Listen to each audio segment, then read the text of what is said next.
Welcome to Degree Optional. Today we have Ian McKain. Ian, first and foremost, I'd like to thank you for accepting the invitation to be on Degree Optional and sharing your background and how you got into tech and delivering enterprise grade application at scale. So, before we get started, can you tell our listeners more about yourself? Yeah. Then thanks for having me. Been really looking forward to doing this. Really, really love the idea too. Super cool idea for a podcast and platform. Yeah, I'm Ian McKain, senior software engineer for a little company called NetJets. And man, a little bit about myself. Um, yeah, I have a very non-traditional background in terms of my career. And when I say non-traditional, I mean even well beyond just the tech space and the non-traditional format of how people get into tech. I have a pretty non-traditional career path for any career for that matter. Um, and the journey for me uh, transitioning into tech was a long winding road. Um, so just a little bit about where I came from. So from a career perspective, I had my first official job when I was 14 years old. I was actually a telemarketer when I was 14. Okay. Um, I've always worked. I've always tried to do something with my time that I felt was going to be worthwhile. Um, and that one, I wanted to actually like get a paycheck and not just do like the mowing lawns or um random little jobs and stuff that I would find, people from church or whatever, Yeah. whenever you're a kid, you get what you can find, right? So I actually had to get a work permit for that job. I convinced my parents to go down to the courthouse or whatever and file for a work permit. But that was actually really good. I made like 16 bucks an hour at 14 uh, doing telemarketing. It was soulless, but it was good. Okay. Nice. So it was um, it was hourly. It wasn't like what's that Vector, like the knives company where they got all of us when we were younger. I had so many friends that worked for them, man. Yeah. No, it was hourly. You got commissions if you get bonuses more than anything. I called for Fraternal Order of Police and Special Olympics of Pennsylvania. So it was more donations and nonprofit kind of stuff, which made it Okay, a lot better. At least sure. I could feel somewhat okay about doing that. But yeah, it was a very interesting first job, that's for sure. Um, and while I had that job too, I worked construction as well. So from the time I was like, I don't know, like 13, 14 years old, I was on job sites as a gopher, just get me this, get me that, picking up nails, that kind of thing. And so I'd worked construction for quite a long time, all the way through high school.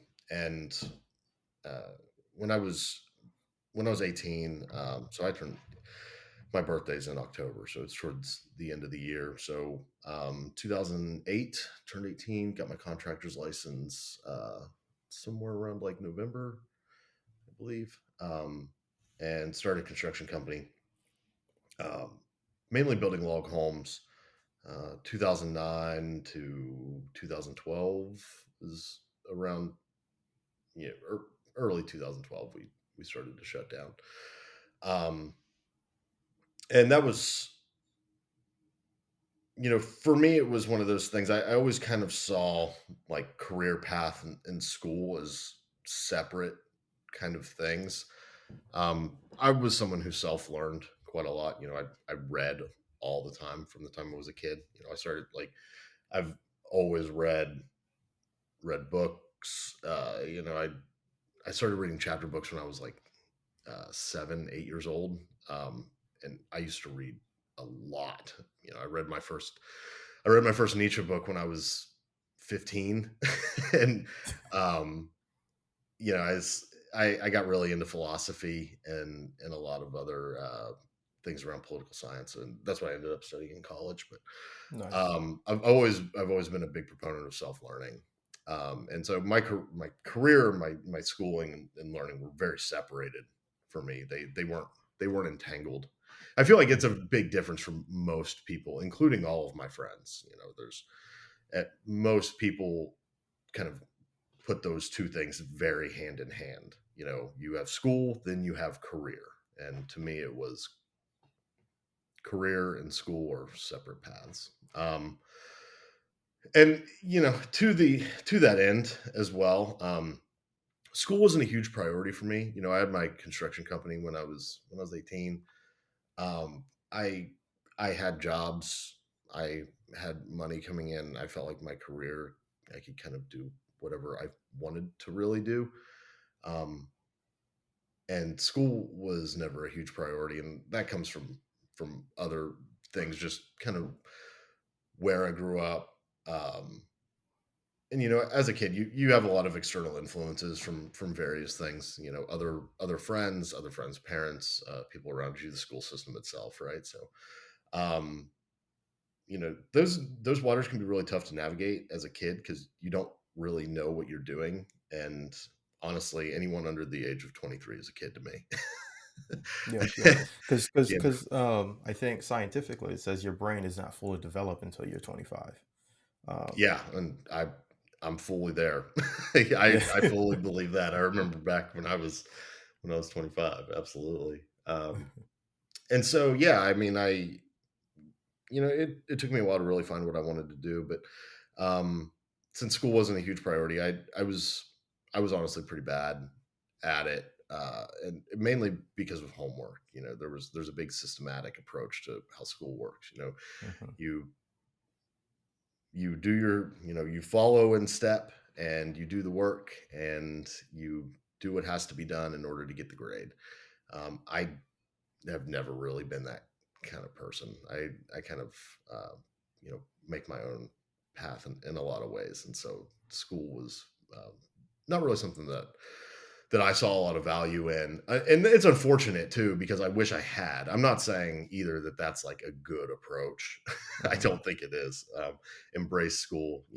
I wish I had, looking back, because I could have learned more. Right.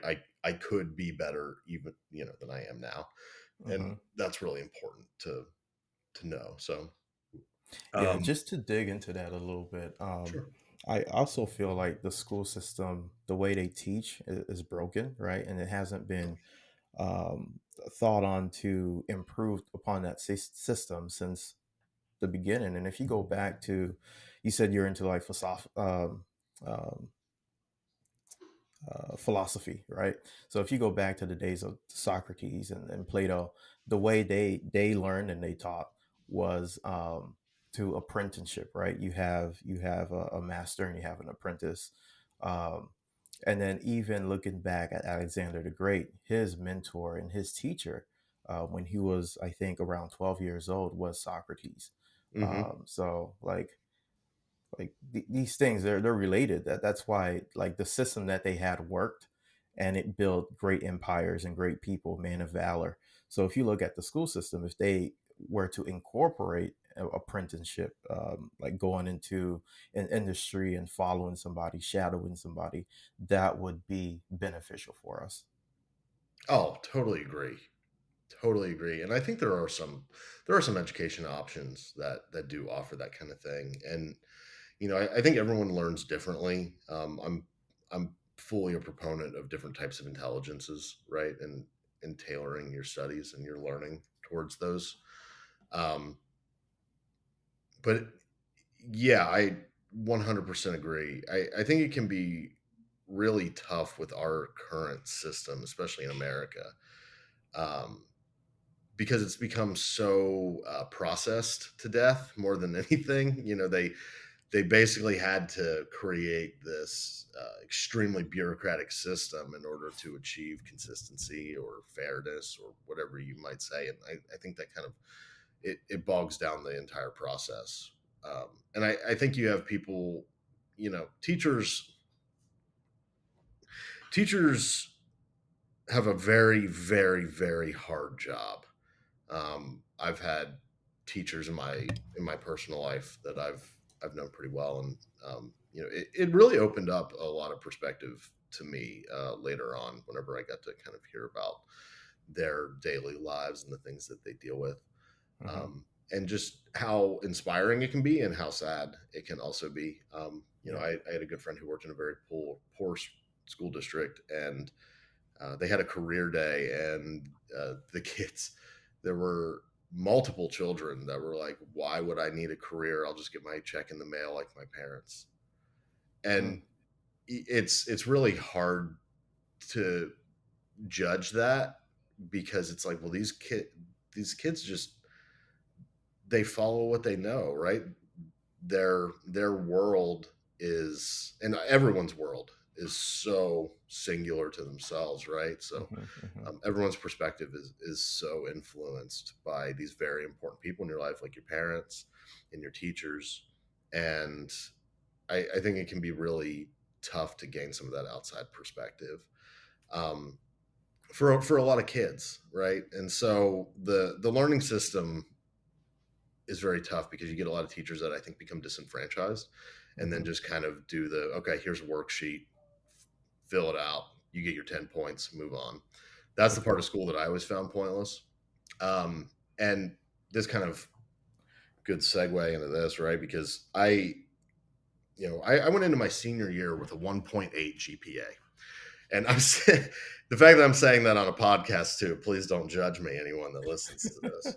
I do have some brain in here. But I didn't fall in line. I wasn't goose stepping in the parade, so to speak, right? So um, I had a teacher in high school, and it's the only teacher I've had that was honest about the world. He was a history teacher.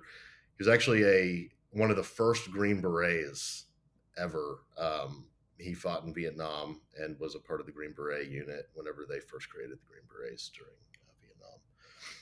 And just a really interesting, super intelligent guy. A huge history nerd, which I am a massive history nerd. I love history. And so I really loved him. He was my favorite teacher. And so this was my junior year that I had him, my junior year of high school. And it was probably the only class that I did anything in. Everything else, Mm-hmm. I just didn't care. But I'll never forget it. The first day of school, we go into his class, and he's got a stack of papers in his hands, and he goes, "Everything you've ever learned and will continue to learn after this class will never help you in the real world. Hmm. Everything you've done has not prepared you for what the real world or what college is going to give you. This class will." And he said, "What I have here is a syllabus. And in this syllabus is everything you have to do for the year. So just like college, right? He ran it just like a college class. We had uh, we had lecture days on Monday, Wednesday, and Fridays, where he would get up and he would talk. And then the last 15 minutes of class, we had time to work on whatever we wanted, his work or not, and be able to talk to him and ask him questions. Tuesdays and Thursdays were open days. We could work on anything we wanted. We could sleep. We could work on other homework. We could work on stuff for his class, or we could ask him questions. It was kind of his office hours, right? So, and he even said, there are everything's laid out right here in the syllabus. If you want to get all your work done now, great, do it. If you don't do anything, that's fine. I don't care. Um, and that was the only class that really prepared me for any kind of college structure or anything with life. And I really respected him for that. And I really liked him. And I'll never forget this, because I owe a lot to that man too, because he kind of changed around a lot of my view. So the high school I went to, actually, I had 600 kids in my graduating class. Only 500 of them actually graduated. So we had 100 dropouts. Wow. I was prepared to drop out, even because I had Mm-hmm. money. I was working construction. I had other jobs as well and other income. I was very self-reliant. I didn't feel like I really needed school. And that's just part of where you grow up, right? Sometimes and who you're Hmm. around. So um, I remember my family was going on a vacation and they give you those pink slips, right? That you got to go have them sign. And I had all my teachers sign it and get around to Mr. Wilson here. And I was like, "Hey, I'm going on vacation." It was after class. I was like, "Hey, I'm going on vacation. Would you care to sign this?" And he goes, "No, I won't sign that." And just walked away from me. I was like, I thought he was joking, right? Yeah, yeah, I was yeah. like, "Wait, what do you mean? Like this is just you sign it?" And he was like, "No, I refuse to. You don't deserve a vacation." And Oh, wow. I was like, "Wait, what do you mean?" He was like, "I don't like you." He goes, "You are lazy. You don't apply yourself. You don't use your ability to do anything worthwhile. And so I don't think you deserve to have any kind of vacation, and I will not sign that." And I was crushed because I loved this guy. That was the first time he had ever said anything like that to me. And I was so just inspired by him and I related to him. And it really bothered me. So, I reflected on that a lot. I did a lot of self reflection and Hmm. self actualization around that comment. And I really tried. So I started trying more and really putting effort into it, writing better papers for his class and really putting some time. And we had a total 180. We became, pretty close. He was a strong mentor to me for sure. That's And awesome. Just to I mean, like jump into that, right? You from the story, from what your background and your journey, it feels like like environment played a big role in how you thought about school, and then your interaction with Mr. Wilson. Uh, that interaction played a pivotal role, and that 180 that you guys did, or that you did, started focusing and doing your homework and your the papers, right? Like putting effort into it. Would you say that was a pivotal role in your journey to, I don't know, where you are now? absolutely. Yeah, 100%. I think without that, I don't know where I would have been, to be perfectly honest. Like I said, I was fully prepared to just not be in school. I mean, like I said, I finished out my junior year with a 1.8, and the only reason I got that was because I tried in his class. Um, and I remember it towards the end of my junior year too. Mr. Wilson was like, "You got to do something. You have way too much weight." And this is going to sound pretentious, and I don't mean for it to sound pretentious, but he goes, "You have way too much of a brain to waste it doing nothing and Mm. just working in construction and just wasting your life. Like, what? Don't do it. Go to college, do something, learn something, be better." And that was hugely important. That was an extremely pivotal moment for me in my life. And I owe him a lot. And I stayed in touch with him for several years after that. Um, and that was what motivated me because at that point it was like, okay, well, I'll go to college. I need to listen to this guy. I trust this guy. He's the only person that's Okay. ever been honest with me. He was the Hmm. only adult that I felt was really honest with me about like what life is, and was honest with me about like, he even said like, "I don't like you," like just straight up, like, and he didn't like me because he felt like I was just wasting my life, and he was right.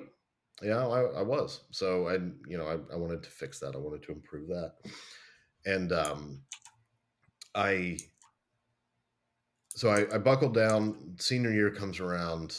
Um, I made sure to actually do my work. I wanted to get into college. So I got a 4.0 my senior year, um, which was the first time I'd ever done that in the history of school for me, just so I could get into college. And I fought tooth and nail to be able to get into college. I had to go and talk to the admissions director. Like it was a whole thing. And quite honestly, the only reason that I really got in, that they really took a chance on me and let me into the school, was because of the recommendation letter from Mr. Wilson, which, if I do recall, clocked in at around like 5 pages. Like Wow. he really stood up for me and went to bat for me in a lot of ways. And, I owe him a lot. And a lot of people don't get that either. That's the thing, is like, I had a very, I was very lucky, in some ways. I think some of this stuff is come down, comes down to luck, because when you're a kid, you just don't know what you're doing. Right. You think Hmm. you're invincible. You think you know everything. Um, and of course you do, right? You have a very small window of perspective. And it was it was definitely the one thing that really opened my eyes. So I finally, was able to get into college. Went to attended Marietta College in Marietta, Ohio, which is across the river from where I'm from, Parkersburg, West Virginia, where I majored in political science with a minor in philosophy. Uh, so those are useless, right? And but but I loved it, right? I loved I loved domestic politics. I huge huge history nerd, um, especially in the political climate. It was something that I was extremely interested in. International politics, mainly a focus on Middle Eastern studies, Okay. was my focus in college. And even in college, I did I tried to fit into the box of what college provides, right? But going to a liberal arts college, you end up having to do a lot of courses that have nothing to do with your career path, or what you want to Yeah. do. So by the time I was a junior, I had actually finished out my capstone and all my 400s for political science and for philosophy. Okay. And um, that was, part of kind of my motivation when I did leave school. But just kind of before getting into that, I attended college 2009, and at this point, I had the construction company for. I mean, started that pretty early in the year. It was like March when we started in 2009. So that was when we started the construction company, that is. So yeah, it was, um, probably 6 months. I had that, but we were doing great. We were building log homes. Things were going very well. I had contacts in that space, so it was fairly easy to get things moving. And then, I actually had a couple other jobs too. I was a merchandiser for Scott's Miracle Grow as well when I was in Okay. college, because they paid ridiculous. It was insane. I Okay. Okay. hardly had to do anything. I made like $25 an hour or something like that. It's like, yeah, whatever, I'll do it. Nice. Um, yeah, my schedule. I also worked at a fine dining restaurant on weekends, which I was the worst server you can ever imagine. I was terrible at it, but people liked me, so the owner kept me around. But my schedule in college was crazy. So I had those three jobs. So I'd wake up every morning at like 4, 5 a.m. I'd run, like, because this is back when I was fit, not so much anymore. I'd run 5 miles first thing in the morning, and then I would head to our office around like 6 o'clock. Um, I'd get the guys ready, get the crew ready to go out to the job site, wherever that was. We built a lot of things locally, and then we had a lot of subcontracted jobs in Georgia, Virginia, North Carolina, um, Colorado as well. I think the furthest we went out was Colorado. But and so I'd go to the office, get them prepared, and then I would always have my first class around like 9 a.m., something like that. Hmm. And I tried to schedule all my classes real early so I could get them done first thing in the day. And then after that, I would go and do my merchant. I would usually go and hit up my merchandising job because I could do that. And, it took me like 45 minutes per day kind of deal. And then I would go out to any local job sites we had, check up, make sure things were fine, um, you know, be there if I needed to be there. And then, depending on the day, I would then go to my fine dining job and I would be a server and do that. And then somehow I would go and hang out with friends too. I don't know how I had a social life. I have zero battery anymore. And I think it's because I burned it all out really early. Yeah. But Yeah.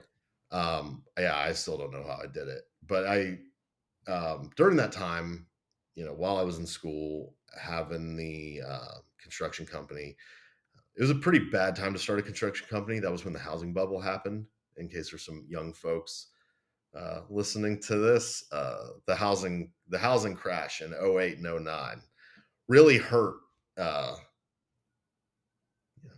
contractors and people that were building. So around 2011, banks stopped lending money completely, and it just wasn't available. So the work was starting to really dwindle down. Saw the writing on the wall, and started to look for an exit plan. So I started a hookah lounge, which was funny. So being in political science, I went to a lot of political conventions. I was in DC quite often. And I would go to hookah lounges when I was in DC, go out with people and you go to hookah lounges. It was fun. And so I was used to the concept, and I was in a college town, small college town, but college town nonetheless. And I was trying to think about what other, career options, what other business options are there that are pretty good money. So, that was one of the ones I thought of. I started doing some math, wrote up a business plan. Profit margins were insane. We had 44 cents per hookah and average 15 out the door. So, Wow. um, markup of 3,333%, I think is what it ended up being, um, which is insane markup, very low overhead. And, I could still be in school and be around the hookah lounge because it was right down the road from the college. And so, I started that and started work on that in 2011, opened in 2012. And then that's when we also shut down the construction company. Okay. Okay. Um, and after that, I like the hookah lounge was going well. We were making money. I had everything I needed from a career perspective. And I'd gotten to the point in after my junior year, I'd finished all my capstones, my 400s. All I had left was like just gen eds. And I didn't, and I somewhat regret this today still. But I was like, you know what? I'm not ever going to do anything with this degree. I'm just going to leave. What's the point of continuing to pay for this? Um, and I'm glad I even had that option, right? The fact that I had options available is not something that a lot of people get. So I keep that in perspective too, whenever I think, because it's not so easy to just say, "I'll just go do your own thing, whatever." Like that's not everyone has that option to them, right? So, and it took years. I mean, by the time I was able to do this, uh, I'd been working, saving up, doing things with my own companies now for years by this point, right? So Mhm. it was something that I got into very early on. And so I went ahead and I left school, and focused on that full time. And then it kind of just, snowballed from there. So, uh, had the hookah lounge for 4.5 years, sold it in 2016. Before I sold it, though, I had bought a coffee shop with a partner. Bought that in 2015. We expanded that one to 4 different locations. Um, had a net increase. We expand like it was like 320 something percent. I can't remember exactly what it was. Net revenue increase over the 3 years that I was involved, so to 2018. And it was good. I enjoyed it. I did a lot. Director of business development was my role in that company. So I was not a managing director or anything like that. Managing partner. Um, I was more on the business side. So, But it was really enjoyable, and I enjoyed my time doing it. I got to learn a lot. Um, and then, like I said, sold the hookah lounge. Shortly after that, the hookah just was kind of fell off. It wasn't really something that people were doing anymore.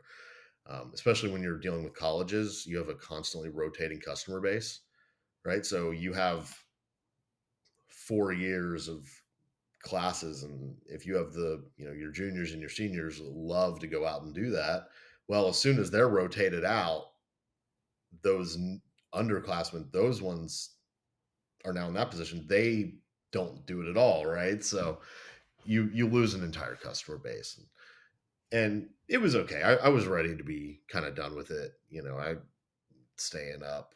I mean, there were times we weren't restricted by any kind of hours like other bars are. So um, I can remember times where we didn't close until like 6:30 in the morning. Um, so that was that was a lot. You're there literally like 16, 18 hours a day. Mm. Um, and it was good money, but I got sick of it. So um, sold off on that. Started investing in some real estate, which was just kind of a side thing. And then I was like, I just really want, and I was doing the coffee shop stuff, and I was making money with the coffee shop. No complaints there. But I wanted normalcy. I wanted a 401k. I wanted health care. I wanted someone just to give me a paycheck Yeah. and me just forget about things. Because when you have your own business, and when you even with a partner, right, everything falls on you. It is you are constantly on call. I always wanted to travel and go out of the country and do things, and I never got to do those things because I never felt like I could be away, right? And Mm. that's really tough. So I just wanted normalcy, just like my friends. They had normalcy in their lives, and that's kind of what I get for that's the price I pay for not having a non-traditional path. But um, yeah, I wanted all that stuff, and so um, that's when I sold my half of the coffee shop. I was focused on the real estate stuff, and then just finding a job. I got in with a Fortune 200 doing business development for them, and I was just kind of bored with the work. Honestly, my job was insanely easy. I hardly worked, truthfully. Uh, and I had a lot of free time. Like I had a ton of free time. And in fact, it's funny because whenever I talk to people about this, they're like, "Man, why would you leave? That's great. You could sit around and do nothing." And oh my god, I hate that so much. Every time I talk to someone and they say that to me, it's like I don't know how anyone could be comfortable doing that. Personally, that's me personally, right? Like Yeah, I I feel the same way. Like, you sit down and you're not doing anything and you feel unfulfilled, even though you're getting paid, but you're unfulfilled. So yeah, it doesn't align with your passion, your purpose at all. So, yeah. Yeah, and for some people, like if that works for you, that's fine, right? But for me, I couldn't do it. So um, I wanted to fill my time up with things that mattered because all I was doing was talking to dealing with business owners in the Columbus area, and then playing a lot of golf. that was that was a lot of what I did. So um, just wanted to actually do something, and that's when I started teaching myself how to code. And for me, it actually helped me within that role too, the business development role, um, because I was able to write some Visual Basic scripts for my Excel sheets and automate a bunch of stuff for my job. Like I had tools that I had built that made my job super easy. Like I could get done like what took other people like a week and a half to do, I could have done in 15 minutes. wow. Um, and so that's why I had so much free time, right? Hmm. Too. Like my free time became exponential. Like I was using my free time to learn and then using that learning to apply to my job, which gave me more free time. So it just grew and grew and grew, and I had more time to be able to devote to this. And I Did, realized it was did you something ever that like, I loved. Did you ever externalize that, like the macros or the programs that you were writing? Did you give them to some of your colleagues as well, or you just kept them to yourself? I did. I tried. I reached out to my boss, like, hey, I made this tool. Like, what, can we use this for the region? Whatever. And everything I made got shot down because there was some rules, and corporate is corporate, right? So there's Mm-hmm. rules in corporate industry where they didn't want uh, cottage industry kind of tools popping up. They wanted, if you were going to use a tool at that company, it needed to come from the company. So they didn't. My boss had, like, he was in love with it. He was like, "This is awesome," and approached it to the senior director and all the other things, and they were like, "Yeah, no, he shouldn't even be using this. So stop." And I was like, "Well, I'm not going to, but whatever. Yeah. It's not like you guys are going to know." But I did have coworkers that did use it. Yeah, the Okay. the ones local to me that I trusted, and so I Okay. gave it to certain people, which made their jobs a lot easier. They would text me and be like, "They're like, hey, I don't have to do anything. This is awesome. Thanks again for Yeah. that." And it's like, yeah, that's what some people, they use their time for their family or use their time to sit around and do nothing, and that's fine. Whatever. But So um, was that your first language that you learned, Visual Basic?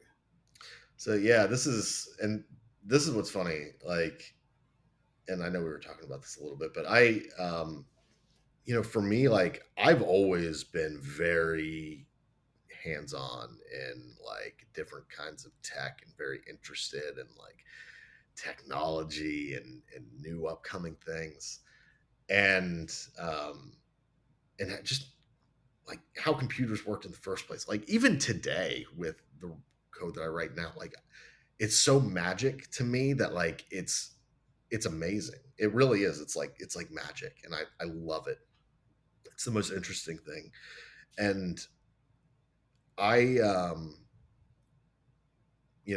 I had started messing around with some command line stuff whenever I was younger as a kid. Um, and I was doing coding stuff that I didn't even realize that I was doing things that could be used later, you Mm. know? And so I won't go into a lot of that, but there was kind of like my big one. I started building Hackintoshes, and if any Apple lawyers are listening, please don't come after me. I don't do it anymore. But I used to build Hackintoshes, and if you're unfamiliar with what a Hackintosh is, it's basically a custom built PC using very powerful, good components, more powerful components than what Apple used to produce. I mean, this is back in like 2009, early, mid 2000s, or mid 2010s.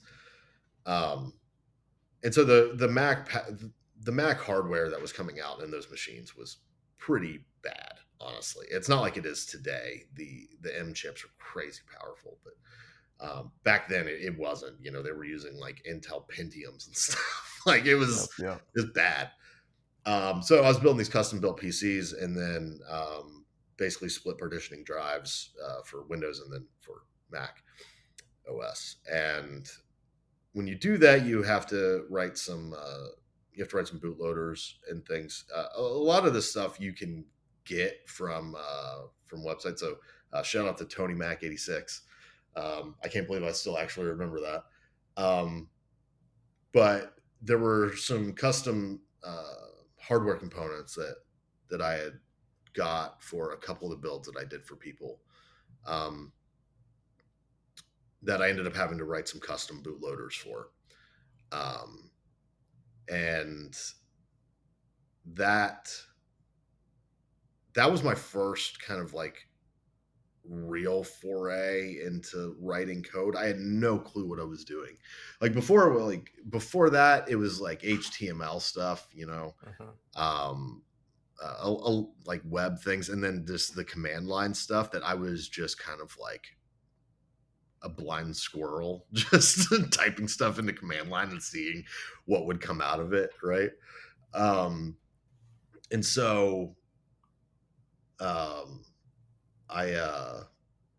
I I didn't really know what I was doing, but I was able to get stuff done, right, through perseverance and just continuing to try. Yep. And it was fun. I really enjoyed doing it. That was the only reason I did it. I got paid like, anywhere from like 100 to $300 for like building these machines for people. And I didn't really care about making the money. It was people that were friends of mine, right? So it wasn't about the money. I just enjoyed building PCs and doing Hmm. that stuff. So I don't know. I did probably like 20 of them. Um, Okay. and it was fun. I So, loved it. And so that was like my first kind of entry into that. And, I had done other things with code. And like I said, I didn't really even realize that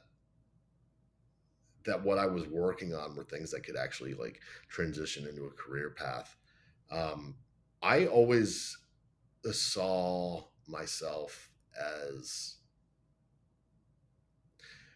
I, I've never been down on myself. I've always seen myself as intelligent in ways that I felt intelligent, which was, business, um, definitely self motivated, mhm. self learning, right? Like I had my own, um, I had my own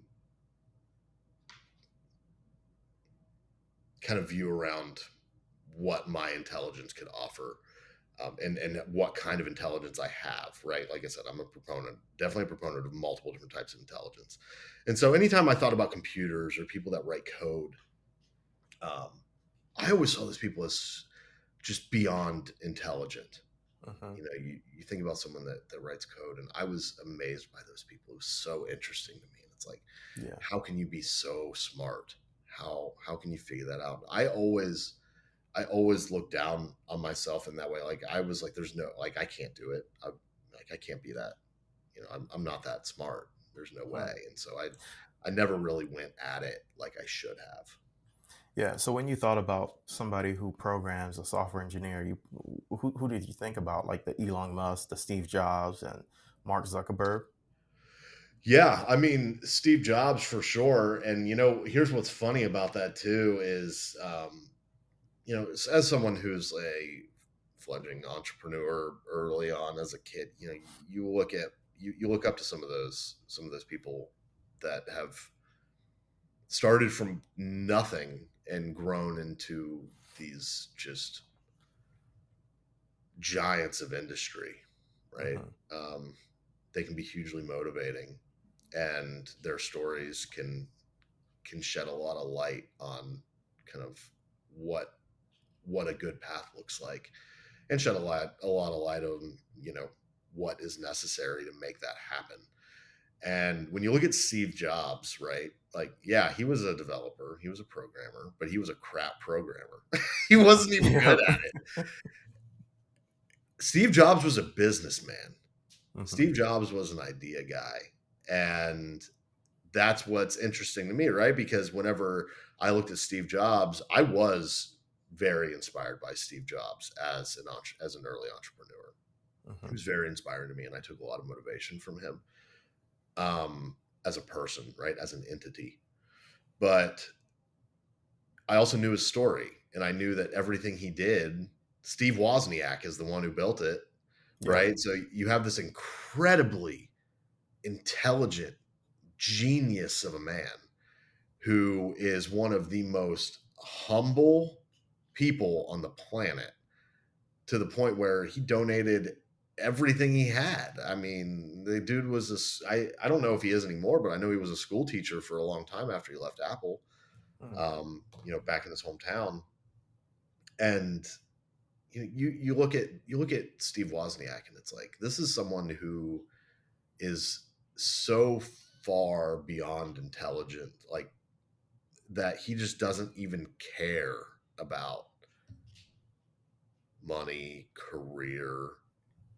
Like it's just not even on his radar. And it's like Hmm.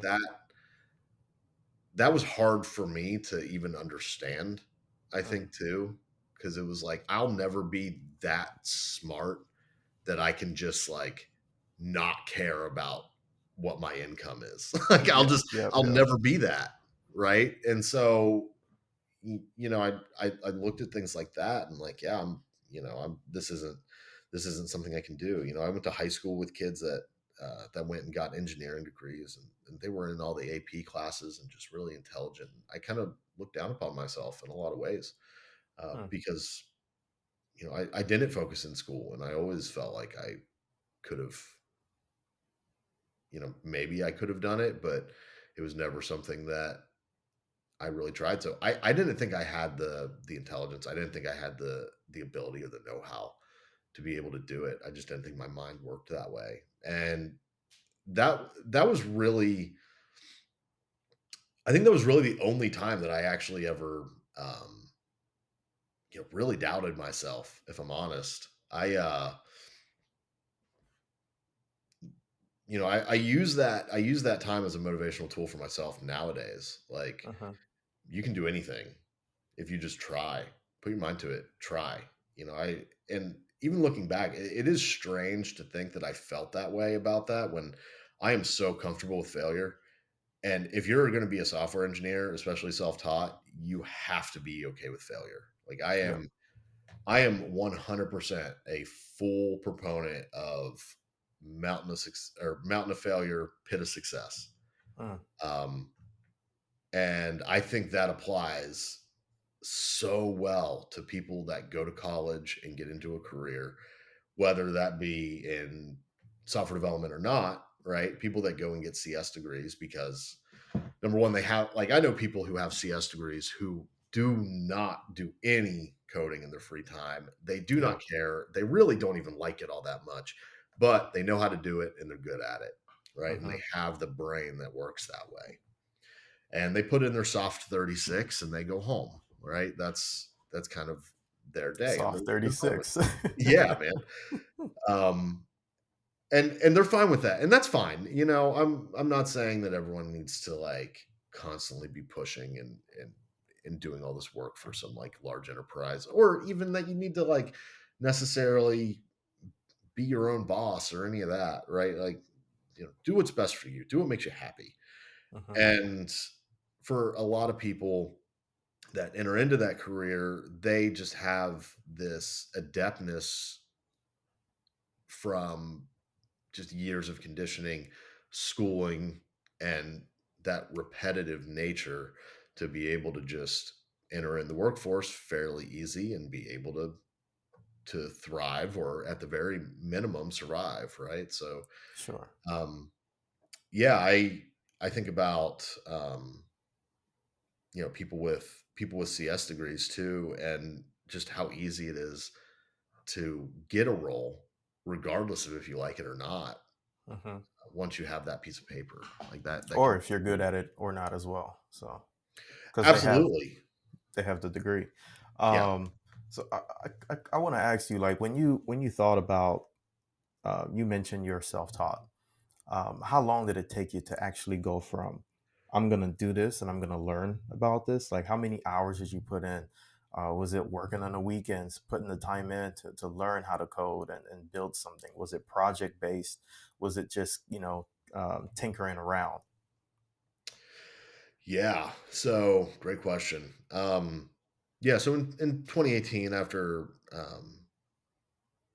I had sold the coffee shop, I was kind of looking around. Like I said, I was trying to find, sold the coffee shop, middle of the year, and had my real estate and was looking around for corporate role. And so I was playing around with some things. I was having fun. Um, Nothing really too crazy, just like getting involved in some web dev stuff, and then just like some few little command line things.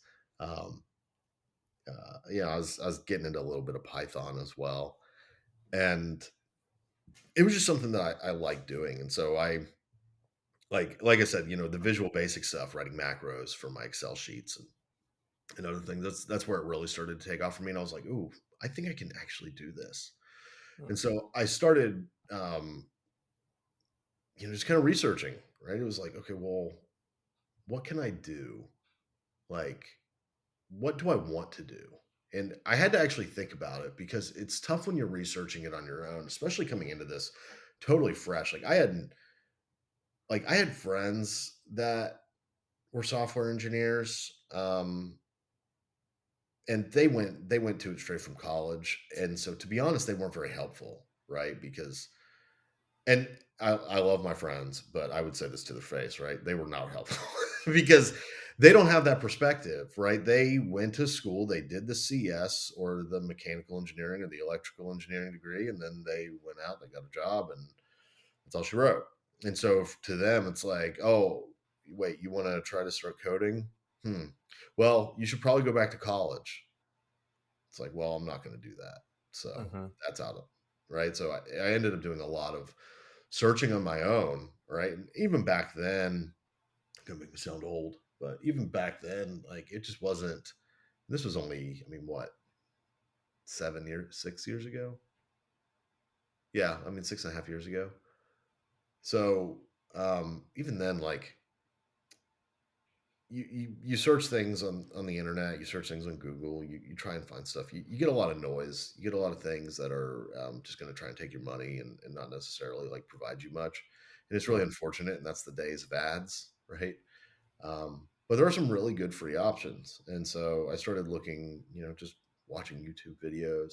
I was trying to also find what I wanted to do, right? Like I was just playing around with things more than anything. Like I started on the Visual Basic stuff, and I was like, oh, this is cool. What else can I do? And so I started just, you know, trying to find new and cool things. I made a little game. I started messing around with Unity and C Sharp, and then from Hmm. there, I was like, I want to write an app, and I started working with WPF, and then I was just kind of like bouncing all over the place, right? And I had no clue what I was doing. I was Yep. just, Yep. I was just all over, and after a while, like, I didn't learn about Git until I did my boot camp. Like, I had Mm. no clue what Git was.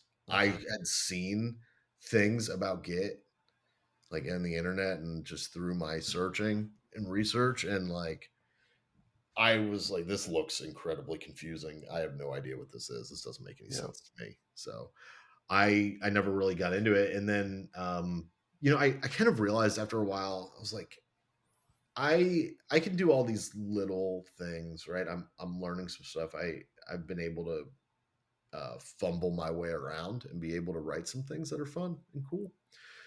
Um, but nothing big. I still didn't really understand it at the end of the Hmm. day. And so I wanted to give myself some more legitimacy.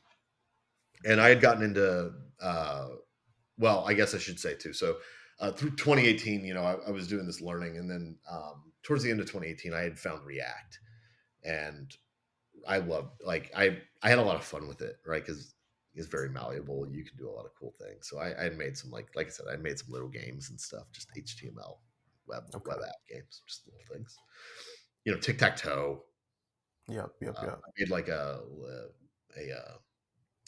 well, it just used to be hosted. It's actually not hosted anymore. I need to take care of that. But it's I um oh man, why can't I think of it? Mastermind, the code breaker game. Okay. I Okay. remember Okay. this. Nice. It was a lot of fun. I used to play it. Like I made stuff that I wanted, right? So, and then after that, I got into React Native, right? And I started working in React Native, and because I wanted to do mobile stuff, I was like, how can I do mobile things? And it was like, oh well, iOS development. I had tried to do iOS development, and I like Swift was still. I think at that time, Swift was still not super mature, if I Mm. recall, because Was there it was still 2018 or yeah, it was around like 2018? 2018, 2019. Yeah. So, so Swift, I think, came out like end of 2015. Yeah, Um, and then sounds right. 2016, there was a lot of breaking changes with Swift going from like 2.1 or 1.1 to like 2.1. But yeah, so And there wasn't a lot of examples online either. That was the tough mm, part too. You try and learn things, and I mean, God, reading, and this, but like you go onto a website, or you go into like like a website for a language, right? You read their documentation. You want to talk about dense? Oh my goodness. It takes a while just to even like be able to read some of those docs and understand what they're trying to say. Like, Hmm. like the TypeScript documentation is, oh my goodness, that is like, that's one of the densest things I've ever had to read in my life. Yep, yep, yep, yep. And so it was So, it was tough getting into that, because it was very much all on my own. And so I fumbled around with this stuff, and I was kind of like all over the place. I didn't really know hmm, where to focus or what to do. I was just kind of working on things that like I had popped in my head. okay. And I did a boot camp in 2020. Pandemic Hmm. hit, right? Well, it's like, well, I'm at home. There's nothing to do. So I, was doing a lot of coding, and then I was like, I'm going to do a boot camp, give myself some legitimacy. Like I really enjoy doing this. I think I want to do this as like a career, Mm, right? Or transition my current career into the space, yeah. because I did like the company I worked for. Um, so I did a boot camp, and that was great. I mean, I'm still close with the guy that taught me in the boot camp. We're still good friends. Working Was it on a an group animation setting boot camp or together. was it a one-on-one? It was a group setting, yeah. Okay. So it was an 11-week program, um, and yeah, it was super beneficial. It covered a lot of different areas. Version control was probably the most valuable thing for me, but I learned a Hmm. lot of tips and tricks. I learned how to write clean code. I learned how to Hmm. structure a code base. I learned how to structure a file system. I learned all the things that like the internet just doesn't teach you, right? Even Yeah. like you go on YouTube and you search like, how do I make a mobile app? How do I do this in React? How do I do this in React Native? Whatever. How do I do this with Python? It's going to give you your answer, but Hmm. it's going to be a very specific, tailored to that situation answer. And it's also going to give you a very small view of how you would use that kind of implementation, right? Yeah. Yeah. And that's, I think, the biggest challenge is, how do you learn to work within an enterprise project, Hmm. um, and how do you structure your own projects to have a better understanding of how that works whenever you work with multiple people, right? So that Hmm. was another thing that the boot camp did really well was, um, we had a lot of group projects, so we had to work with others, and we ran things Gotcha. like, we did like 2-week sprints and all this stuff. And it was very, they tried to prepare us like, this is what it's like Hmm. to do development work in the world. And that was really beneficial. So I think I picked a really good one. I think, like, talking to other people that have been to boot camps, I feel like mine was a very different experience. It Okay. was more tailored towards, how can we prepare you for the workforce, and Hmm. not how can we just shove some code down your throat in 6 weeks and get our 20K, right? Like, Gotcha. I think that's what a lot of them sometimes can do. So definitely, like, anyone that's listening to this, or taking away from this, research your boot camp before you do it. Boot camps are Hmm. wonderful things, but What's the research. barrier to entry to a boot camp? Like, is it you mentioned 20K? You don't have to mention exactly how much you paid, but because I know price fluctuates. Yeah, I think that's the biggest thing, right? Boot camps, and this is another thing too. I think not everyone has the opportunity, the means to be able to go to college, or to go to a boot camp, or even access to a computer. Hmm. And there are some really good free options, and happy to get into those too, because I think they're worth talking about for sure. But as far as boot camps go, yeah, they do cost money. I paid, what, like 15,000 for mine. I had to get a Hmm. loan, um, which was fine uh, for me in that situation. I was, at that point, I was 2 years into my corporate role, and I had my other things before that too, so I was doing okay. But I got a loan just to do it, and that's just what worked for me at the time. Um, there are a lot of really good state options, though. So I have a buddy that did boot camp, and the state of Ohio paid for all of it. Okay. So definitely look out. Do research within your state and see what your state has to offer about career change, upskilling, that kind of thing.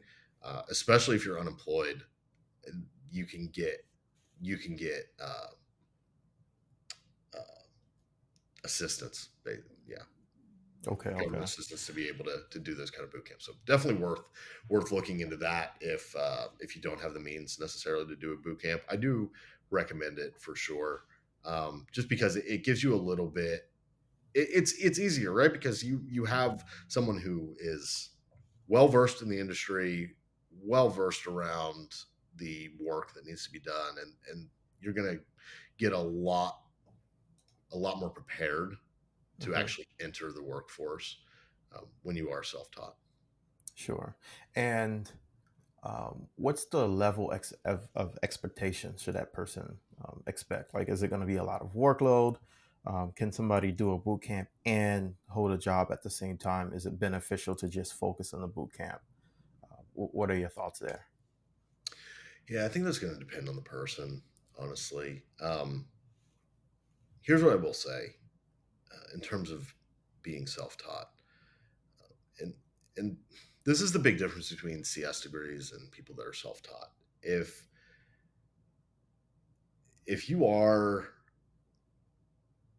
if you go to school and you do the CS degree, you're going to get that piece of paper, and it's going to help you out immensely. You'll be able to get just about any job you want. Um, that doesn't necessarily mean that you like the work. It doesn't even necessarily mean that you're good at it. And to be honest, college does not teach you modern development practices. It doesn't teach you modern languages. It doesn't teach you modern frameworks. It doesn't teach you. It doesn't teach you a lot of what you use in the real world. Go Yeah, figure. it's What more it about does teach you, theory. it teaches you how to think, right? Yeah. And that's where it can be extremely helpful. It's always good if you can do it, right? If you have the means. Definitely not required. And um, in terms of uh, being self-taught, right, or career transitioning, or I'm in college now, but I'm doing basket weaving, whatever. How do I transition into this? Um, if you are going to be self-taught, you have to be highly motivated. There is there's no other way around it. Hmm. You can't phone it in. If you don't love it and you're self-taught, the odds of you succeeding are pretty low. Just in my opinion,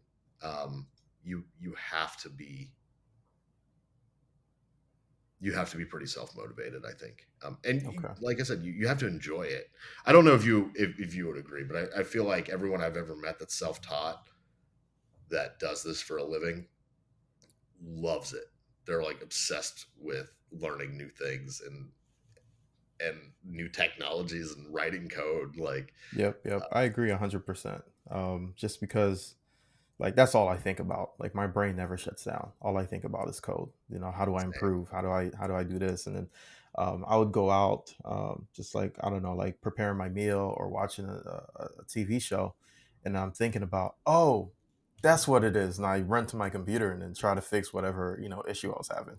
So Have you ever gone to bed? You've been working all day on something, go to bed, and then just wake up at like 2 in the morning, like I got it, and then yep, have to. yep, Oh man, yep, but definitely. that's a great thing, right? Like you know, once you get to the point, I do feel like once you get to the point where you're you're working in this, you're writing code, like you you do kind of pseudocode in your head, and you kind of start Hmm. to like see that structure, and taking a break from something, regardless if it's coding industry or not, is a good thing, right? People get Yep. that mental block, so it is good to step away, and then it'll come to you. I've stepped away from things and come like I've like there have been things I've worked on for like out 12 straight hours, just punching away.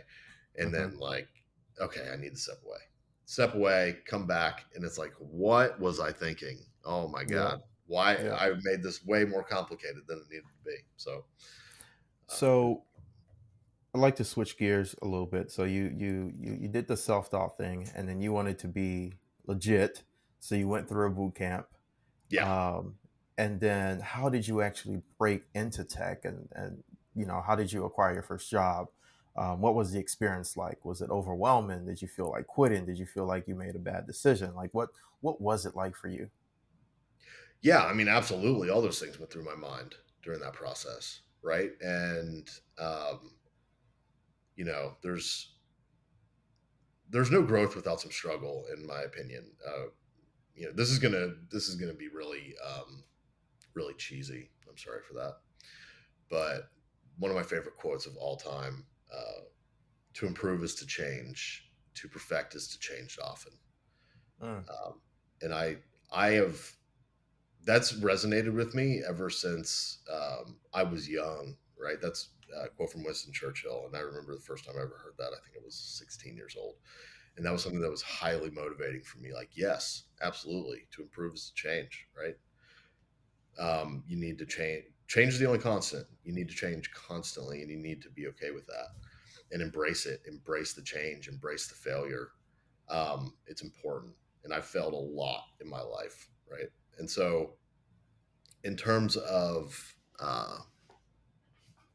that transition and what that looked like for me, when I was originally going down this path, it started out as fun, right? I just had a lot of free time, and so I was just doing it because I thought it was cool. And then I was like, oh, wait, I actually really like doing this. I have fun with it. So, I ended up sitting at my computer and learning this stuff for, you know, sometimes like 16, 18 hours at a time. I would just like be locked in, focused, hmm working on a project. Um, and I didn't really, it didn't really become a thing as I want to transition my career because truthfully, I had a good career, right? The job that I had, I made fine money. There was no reason I needed to leave, and I didn't really have to do anything. So that's another little piece of that too, right? So um, I wanted to originally, whenever I was thinking about like I want to do this for a living, I wanted to kind of parlay my new skill set with the company that I was already at, right? So I hmm wanted to take that, apply it to some things, try and get some recognition, and then move around into the corporate side of things, into the tech space. hmm Um, Unfortunately, in the corporate world, sometimes things can be based on who you know rather than merit or um, or any of that. And sometimes it's also tenure, right? Well, this guy has been waiting for promotion for X amount of years, so we're going to move him to this tech role that he has no idea what he's doing, right? And that's actually what happened. I had applied for a tech role within the company I was at, and um, I didn't get it. I had done the interview, all of that. I had recommendations from because I was in good standing with the president of our company, with two of my VPs, hmm and my senior director, and I had recommendations from all of them for that role, but I still didn't get the role, and they put me on a. I'll never forget this. I got put on a tech testing kind of team. Um, Basically, they were rolling out new tech, new hardware uh, for our employees, and I got put on that team to like analyze it and to do a case study with it and all that stuff. Okay. And so I'm down there, and at this point, I'd been working with React Native for a little while, like a couple years. Um, and so I'm down there, and at our home office, right? And they had hired I can't remember. Oh, Cognizant. Yeah, they had hired Cognizant to do the build of the application that employees were going to be using. Mhm. And they had the developers in the room, right, when we were doing all of this stuff. And some of the developers, not all of them, but essentially it was kind of like a fact finding mission for them as we were going through the application and seeing what Mhm. worked, what didn't work. How could things be structured a little bit better? And so it was funny because I was writing my own apps at the time too. So I was looking through this. I'm like, oh hey, see how you're doing this? Like instead of that, and I was able to speak their language. And so I was able Mhm. to be like, hey, do this, this, this. And they're like, oh yeah, no, that's cool. We can do that for sure. And I was like, "Are you guys using React Native for this? Because it, I don't, I'm getting a React Native vibe." And they're like, "Yeah, that's exactly what we use." I was like, "Oh, okay. Well, this makes it way easier then. All you got to like change this or do this, whatever." And I felt really disgruntled by that in a way, and here's why: because the role that I had applied for, um, which was I can't remember the exact role, but it was in the technical space. So the guy that got that role was in the room with us, and he was someone that I had known from my time. He was from a different state though,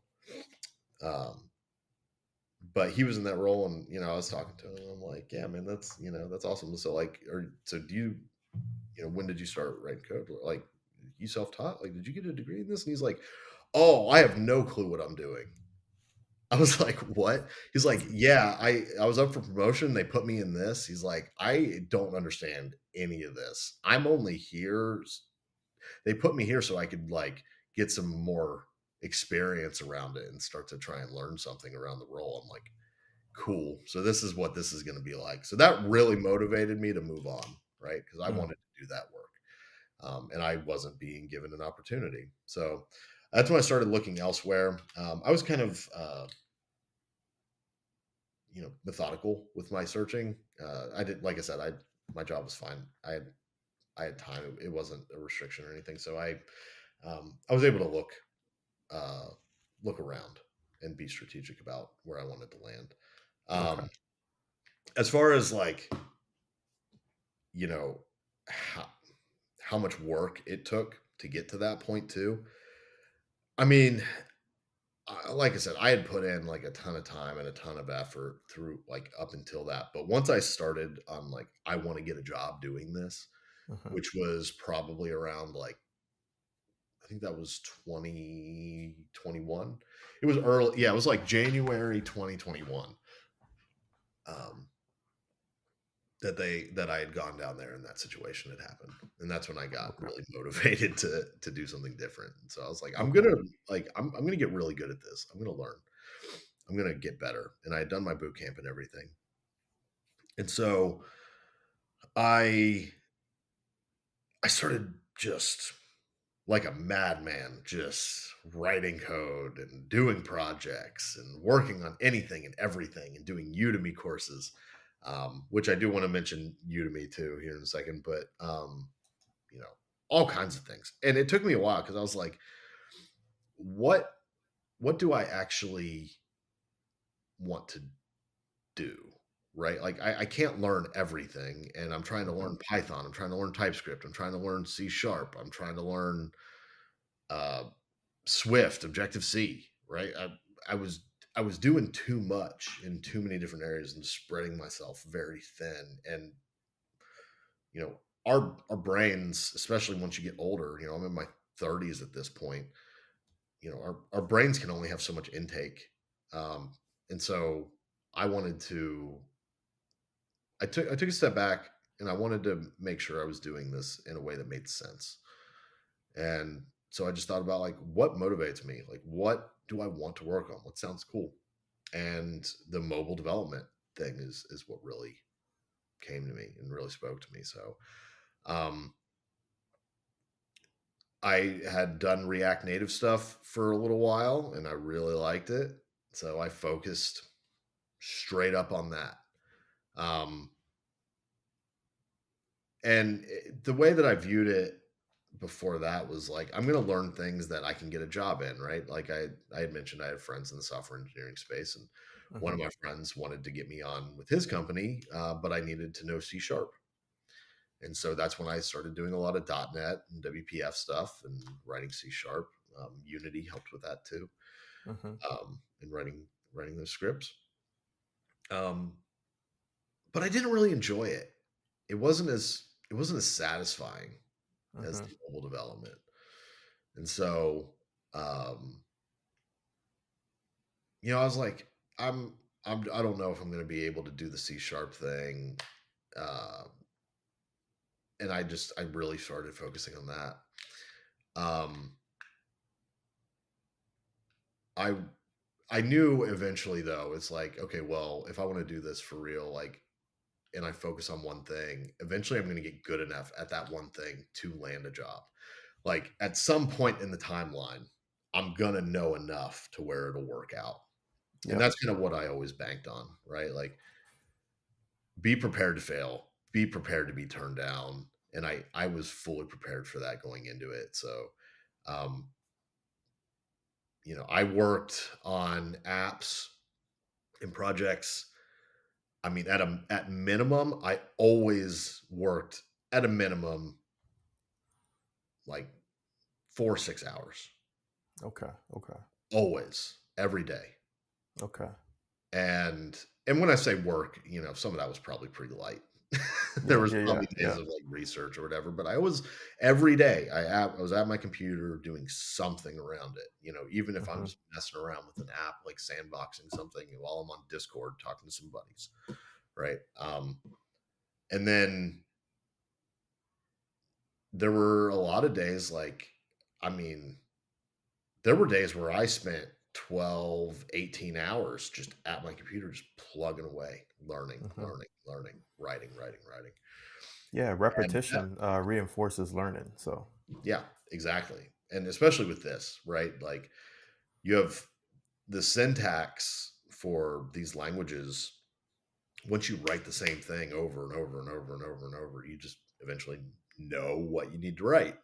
Yep. Um, and that's hugely important. And especially as a self-taught person, you need to have the ability to perform in a coding exercise if Mhm. they provide one, in a technical interview.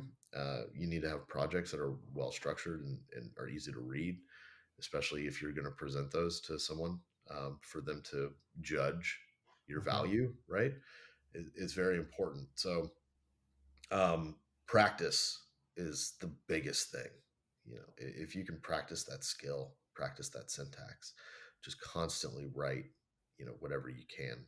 That's why like I always hated boilerplate stuff whenever I was learning. I think there's a big push in certain like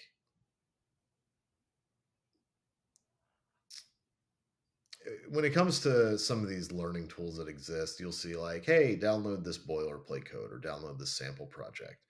And Mhm. that to me is just all you're doing is kneecapping the people you're trying to help, in my Yeah. opinion. You're not Yep. helping anyone. You I agree. have to write it. Um, and this goes back to like, I was doing Udemy. I was doing a lot of Udemy. I didn't resonate with YouTube. I didn't really like YouTube, if I'm honest, just Mhm. because everything that YouTubers do is so very specific to that one use case. And they Okay. also will bring in like these weird third party libraries. And then it's like, okay, well, how do I do this without using that? Right. Mhm. Like, Mhm. and they don't, I don't think they do a good job a lot of times. And it's because it's there for like these quick hits. Yep. Like, Yep. it's monetization. I understand it, but Udemy was very good.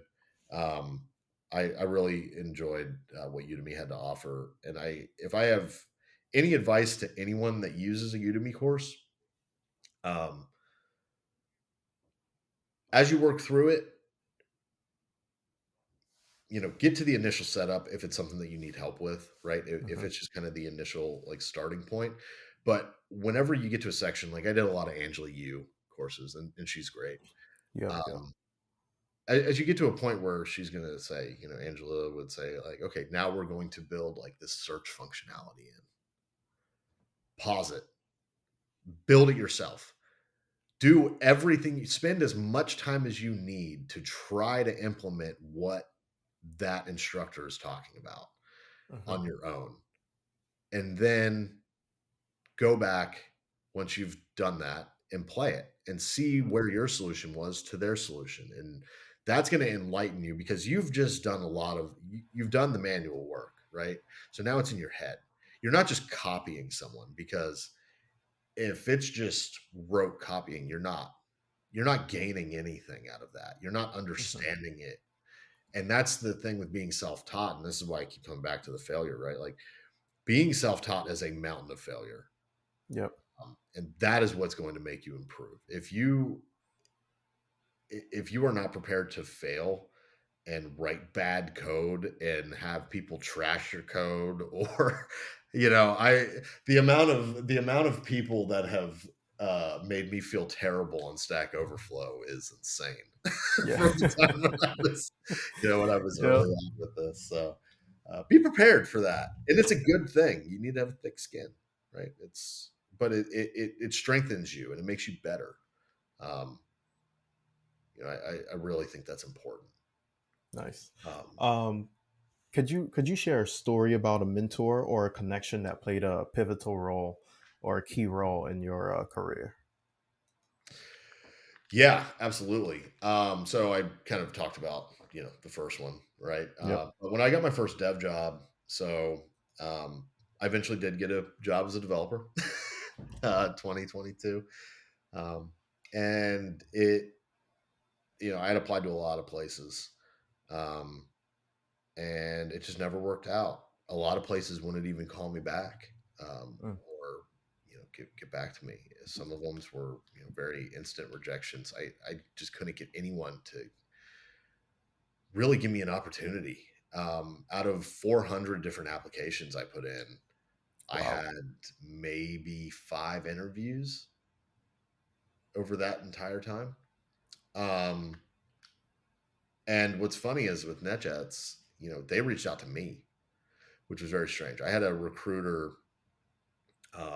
that I had I'd kind of befriended, and that I had reached out to early on, and she was like, "Hey, I'm gonna find you something. Like, I feel like you'd be good. Like, I'll Hmm. find you something."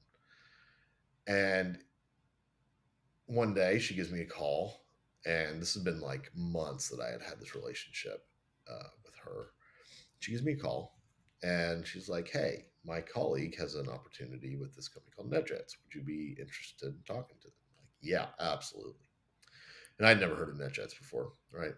Yeah. So the recruiter gives me a call, and she's telling me about the role and whatnot. It's a mobile development role, using React Native. I'm like, sweet, that's exactly what I want. This would be perfect. And it was even funny because she was telling me, private aviation. I was like, oh, so it's a little regional airline. That's Yeah. cute. Yeah. I had no idea, right? What kind of what kind of just stature that company has in the world. But Hmm. um, I did my interview, and one of the people I interviewed with was someone who became a mentor to me. And I don't know if it was ever in kind of like an official capacity as a mentor, but I looked up to him as a mentor. And Henry, I've even told you, I can. Yeah. And it's funny because I think you're younger than me too. So it's like, but I do consider you a mentor to me in a way. Um, Appreciate it. I reach out to you when I have things, or like I'd like your advice, or I appreciate so much of what you've provided to me as far as like experience, um, and kind of that leadership understanding too, because you've been in my space since I started with them, and just everything about what you've been able to accomplish, and just your intelligence is just so inspiring and hugely motivating Appreciate for it. me. I've learned a lot from you too. So Thank you. Thank um, you.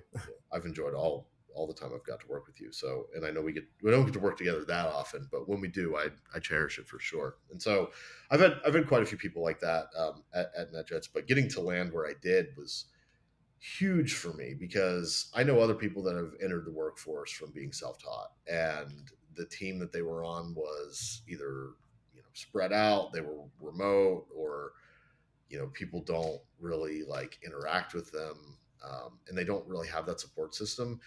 I feel like I got to learn from one of the best people that I could have ever learned from, and I'm not going to say his name just because I don't know how comfortable he would be just me Yeah, mentioning it in public, but I know. I think you I know what I'm think talking about. I know who you're talking about. Yeah, Yeah, and I mean genius, absolute genius of a human being. yeah, And I had my interview with him. I had my interview with the VP the next day, and whenever I actually got to NetJets, I got there. It was my first day there, and they were just getting my device provisioned, and he was kind of showing me around and stuff. Second day there, I get my Mac, right, and he comes up to me, he goes, "Okay, here's the link to this setup script. Go ahead and run it. If it breaks, fix it. yeah, Good luck." I was like, "Oh man, okay." I've never worked with Bash in my life. Like I yeah. didn't know it, right? I had done command line stuff before, which I had done some Bash, but I didn't think like I needed to really learn that. So I was like, and this script is huge. I mean, we're talking Hmm. like 5,000 lines of Bash code, which is, if you've ever written Bash before, listeners out there, Yep, yep. you know what I'm It's talking about. insane. So yeah, it's dense. And I love Bash now. Like I love writing scripts. I've written way too many. I'm sure you're aware. Yep, yep, yep. So, um, it was great because I got thrown right in, right, and it's like sink or swim, man. And that's what I did. He was hugely motivating for me because, um, he definitely shared this idea, like getting into that industry, getting into that company, and I had always had this kind of mantra of like learn, learn, learn, always be learning, always be doing something. And he shared that exact same thing. And it was really crazy to see someone just so different than the status quo of software engineering. Mm, You have, I think, a lot of people that are perfectly fine to just kind of let things stay the way they are. And I've I was hugely inspired by the fact that this guy was just so like, we need to improve. He was always learning something new, always learning mhm, about new technologies, was so mhm. up to date on things. And it's like that's the bar right there. That's the bar of what I want to be. And that relationship and his mentorship to me, that's the only reason that I was able to do what I was able to do with my career path now, and also become the developer I am today. I mean, I worked really, really hard and put in a lot of hours to get to where I Mhm, am. And not everyone, like I said, not everyone has that time. I don't have kids, things like that. Like, I get it. Everyone's situation is different too. So, but you know, I, I wanted to be like him. I didn't want to disappoint either. Right. Like I'm going to use every opportunity I can to work with this man. And like, he was, if you recall too, he always went into the office, always, yep, even like yep. work from home days, he was there. Me too. I didn't work from home. I went in every single day so I could, you know, be right there behind him in Mhm, that row so that I could turn around and I could ask him questions. I could siphon off that knowledge. I could go to lunch with him and mhm. I could pick his brain. He could tell me things that helped me become better. Yeah. Um, and that's so important. I think for anyone that is in a situation where you crave mentorship or you want mentorship, make it happen. You know, Hmm. um, I feel like in some ways I've forced you into mentors into mentoring me. I don't leave you alone. um, and same thing with other coworkers. You know, they're and I know you know who, and Yep, yep, yep. I I want to know like how am I doing? How can I improve? Um, what can I do better? Um, and can you take a look at this? Like writing up a POC and sending it out like, hey, can Hmm. you look at this? Can you please give me some feedback? I'd love to hear what your thoughts are. That stuff is so important to me. And just being able to really have that is great. So another recommendation I would have for anyone that is trying to enter the workforce or get their first dev job, whatever, do not go for a remote role. Remote roles are, sexy. They're cool. Um, but you're doing yourself a disservice with a Mm. remote role, in my opinion. I think that you lose a lot of you lose a ton of potential gains Hmm. by doing remote. So if you can get a hybrid role, get into an office, get to work with people and be able to like get to know them and ask them these questions and establish that relationship is going to be huge for your career. And it was for mine. You know, I worked really, really hard because I wanted to make sure that I was up to his standard. Hmm. Right? This man was a genius and had such a standard. Principal programmer. Hmm. That's that's what I that's what that's what I want to be, right? And I'm Yeah, not going to yep, yep. be that unless I am as good as the person I'm trying to learn from, and I need to siphon all the knowledge I can with the Yep, time I'm yep, given. yep. Right? So I agree. I I got that job, and then eventually got transitioned into I got my senior after a year, and I attribute that 100% to that man. So Hmm. the mentorship thing is huge. I know that was probably a little long winded for your question, but Yeah, no I did. worries. I wanted to really paint the picture there because I I really do think that remote work um, is very harmful to mentorship relation to the mentorship thing. Hmm. It really hurts it. Especially if you are new, if you're breaking into tech for the first time. But if you're a senior or lead, and yeah, like remote work is fine. But you need that face to face interaction. You need mentorship. Yeah, I agree. Yeah, yeah, and just to clarify, yeah, for sure. If you're, I only mean for people that are starting out, getting Yep. into their first role, or even if it's not your first role, but you still are not, you might be an associate, a junior, Hmm. even mid level. Getting into an office and being around those people, it's important. Yep. Yep. Yep. So I think we're running a little long. I think we also covered every question I wanted to cover. So Sorry, where man. can our You put no me on. worries. How can the Back. listeners reach out to you? Yeah, you can find me on LinkedIn, Ian McKain. If you search me, I should pop up. There's not really too many McKains out there, and there's even less Okay. Ian McKains out there. There's only one, and he's in Great Britain, and he won't talk to me. So Okay. I added him on Facebook whenever I was like in my 20s, and he denied Nice. me. But other than that, you can also find me on GitHub. I McKain is my GitHub handle. Um, my GitHub is a little outdated. I'm not gonna lie. Uh, I'm not as uh, I'm not as up to date there. But I do have some good projects that feel free to look at. Um, a couple of those projects were part of the reason I got into the role that I got into. Right. I think if you're self-taught, having projects is really, really important. And I don't think I got to mention this, but if you do have your projects, make sure that you have very clean, readable code. Um, just as a quick thing, and I know we're wrapping up, but I recall in my interview the guy that actually was my mentor, right? He had asked me a question about promise statements. He was like, "Can you explain to me what a promise statement is?" And I couldn't. Mm.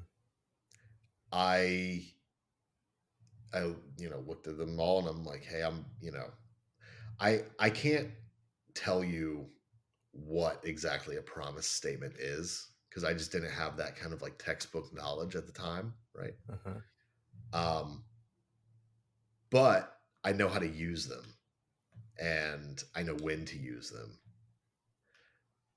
And that's when I referenced a piece of because, preparing for an interview, what I did was I had my repos. I went through all of my code repos that were available on my GitHub. And anything that I felt like was worth highlighting to show my skills, I Mhm. made notes of that and then had that for just quick access to be able to reference. So I said, hey, go to this file, go to this repo, go to this file, line, whatever, and you'll see I'm using a promise statement. I'm implementing it appropriately to perform this function and this task. And, this is why I needed it. I needed to wait on the response and da da da da da da da. And that was really beneficial. And I remember he even talked to me afterward and he was like, hey, you weren't able to answer the question, but I looked at your code and you were honest. Like you told me, I don't know how to answer that. I can't answer that, but I can show you what I've done with them and here's how to use them. And I care Mhm. more about that than I care about you being able to answer the definition of a word. And I'm Yeah. like, Yeah. yeah, I really appreciate that. So anyone that is listening to, that's the one reason I want to say that was because I think it's really important to understand your code. Don't just take from ChatGPT. Don't just take someone's example. Write the code yourself. Understand it. Understand how it works. Understand why you need it. And if you can do that and you can explain the why and the how, that is so much more important than some arbitrary definition, in my Yep. opinion. I agree. I agree. All right. Thank you, Ian. I appreciate the opportunity. It was fun, Appreciate you. man. I All right. enjoyed it. All right. Thank you, Ian. Take care. All right. Thanks, man.